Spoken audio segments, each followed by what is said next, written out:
Of all the projects, the one that probably made the biggest splash was Caracol Industrial Park. And in the end, it may have been the biggest disappointment. It's located near Cap Haitian, about 85 miles north of Port-au-Prince, far from the damage caused by the earthquake. According to the State Department, Caracol was designed to create up to 65,000 jobs. In October 2012, Bill and Hillary, along with Haitian heads of state and several celebrities, were there for its launch. The plan was enormously ambitious. It was to build a textile mill. So U.S. taxpayer money was poured in to build housing and infrastructure in the area. More than $100 million was committed for this effort. Building up the area meant first kicking out the farmers who'd been there for generations. Their harvests were bulldozed. Were people frightened? Were they upset?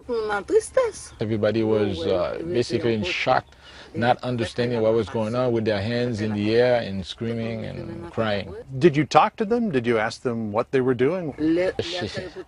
There were people with guns, apparently, to force them to leave the area, so they could not really do much to resist. How many people are worse off since the Caracol Industrial Park was built? We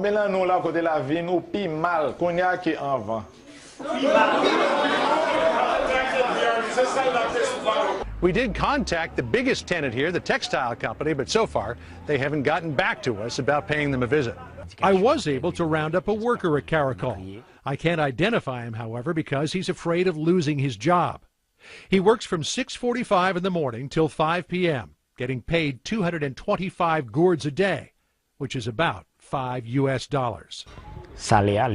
The salary is not near what it should be, but because of the lack of jobs availability in this country, he pretty much has to take that.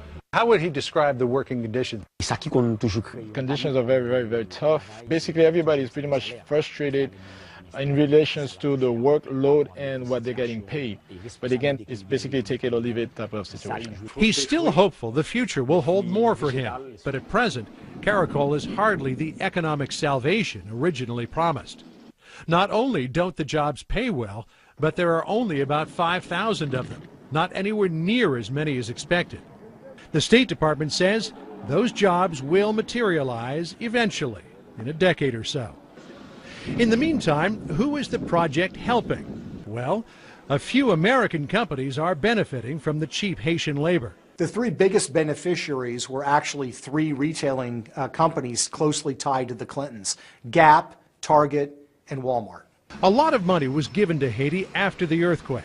Much of it was put to good use, but according to Peter Schweitzer, too much of it was used to line the pockets of people with Clinton connections.